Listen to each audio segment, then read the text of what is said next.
I'd like to thank David and Amelia for beautiful music today. And not only they will be playing special music during the special music portion of the service, and they will also be leading some wonderful songs during the communion. So thank you for being with us and sharing your gifts.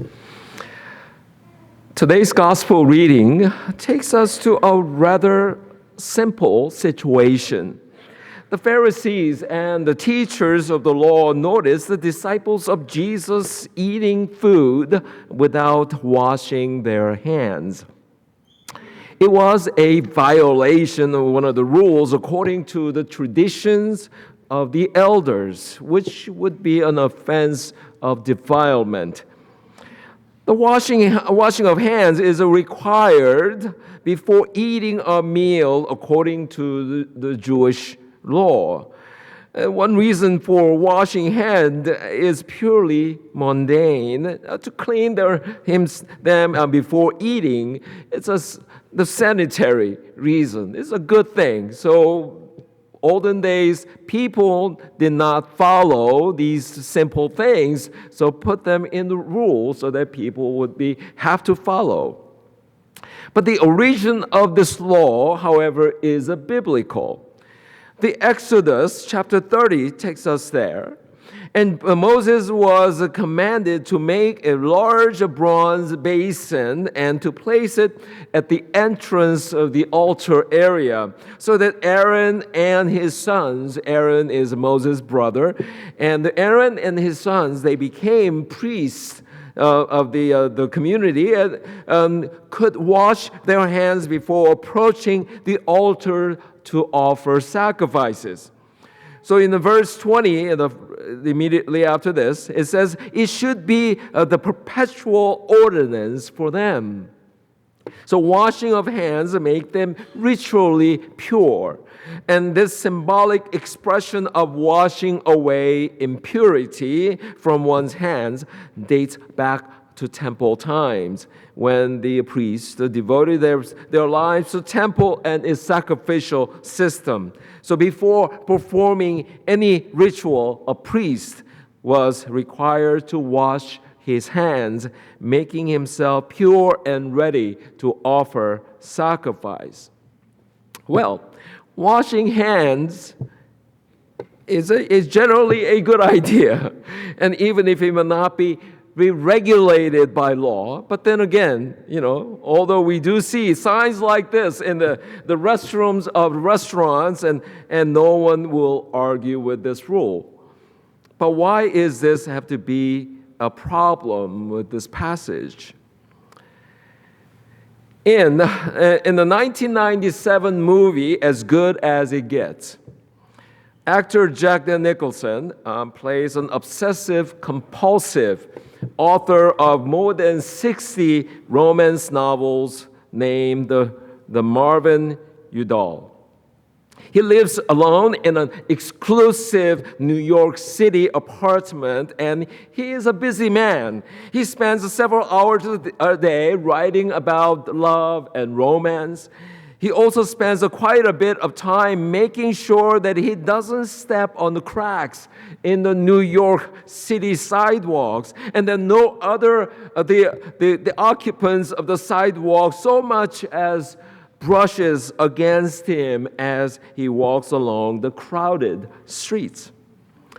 Another of his favorite pastimes is insulting everyone with whom he comes in contact. And whether they are against his gay neighbor or the Jewish patrons of his favorite restaurant who dare to sit at his favorite table. When anyone tries to have a humane conversation with him, he proves to be the world's poorest listener. So absorbed is he with protecting his personal world with the contamination that he checks out of the conversation when they don't directly concern him and his needs. There's one more significant thing about this Mr. Udall. That is his daily hand washing ritual.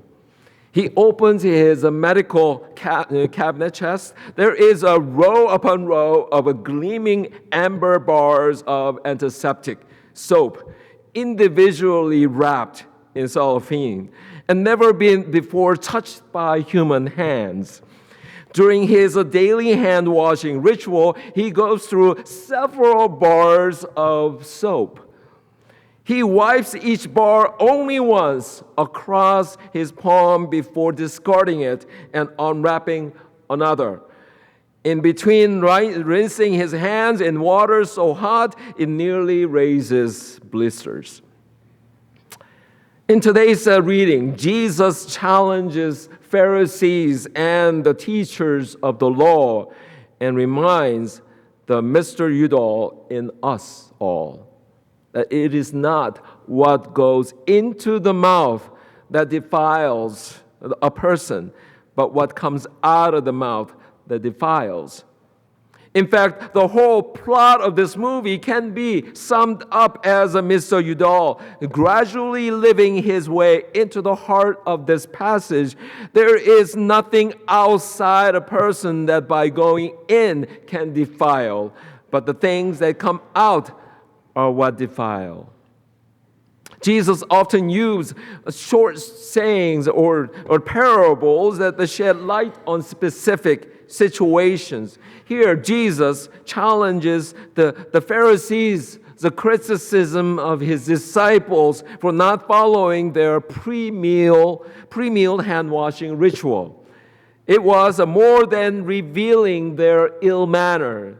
It implies a broader criticism on their part against Jesus and his disciples for not observing their rules, for what one could or could not do on the Sabbath, and for associating with those they viewed as unclean. Thus, the spirit of the Pharisaic Judaism intended these external rituals to keep the inward heart focused on the heart of the Torah. The goal was to keep a person mindful of their duty to God and neighbor by observing the rules of daily life. But their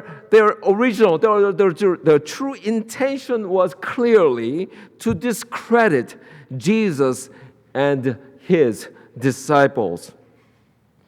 Jesus knew that even the best intentions can become corrupted. And it is why he responded by quoting Isaiah.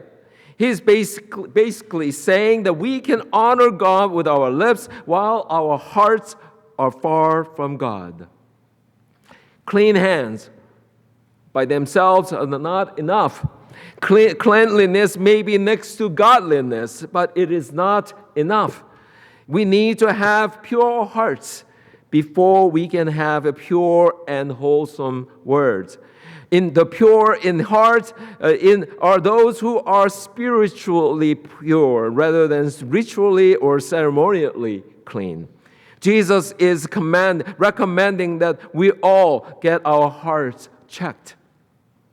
As Jesus points out in Mark chapter verse 20 to 23, harmful words express evil intention that leads to harmful deeds. It says this, he went on saying that what comes out of a person is what makes them unclean. The evil thoughts come from inside, from the person's heart. So do sexual sins, stealing, and murder, adultery, the greed, hate, and the cheating come from a person's heart too. So the desires that are not pure, wanting what belongs to others, and then so the telling lies about others and being proud and being foolish, and all these evil things come from inside a person and make them unclean. These come from the heart. One Bible commentary says, for Jesus' listener, the heart was not a faculty separated from the mind, but the seat of emotions, intellect, will, and spiritual life. Our words come from our hearts and often head straight to the hearts of the other. And the words to come from the heart and head for the heart. If the heart is a poisoned well, it has a great potential to defile. When my sister and I were growing up and we get in usual fights and lash the usual verbal garbage at each other, my mother would shake her head and said, "And I wish you to hear yourself." We can all recall hurtful words that we regret. Looking back, we wish the childhood saying had been true. Stick and stones may break my bones, but words can never hurt me. The Bible commentary I read also concludes this, and that no one can achieve purity of heart and speech without the help of God. The habits of judgmental gossips are hard to break. The pure in heart are those who consistently and repeatedly allow God to cleanse them of their corruptions. So in 2 Corinthians chapter 4, it says, "For it is a God who said, let light shine out of darkness, who has shone in our hearts to give the light of the knowledge of the glory of God in the face of Jesus Christ." So try offering for healing and wholesome words this week, with a simple, kind word of encouragement to others that come from your heart. You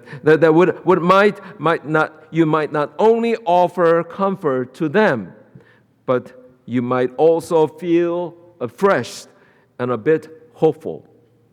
Meanwhile, I find hand washing as a holy practice, especially before the communion.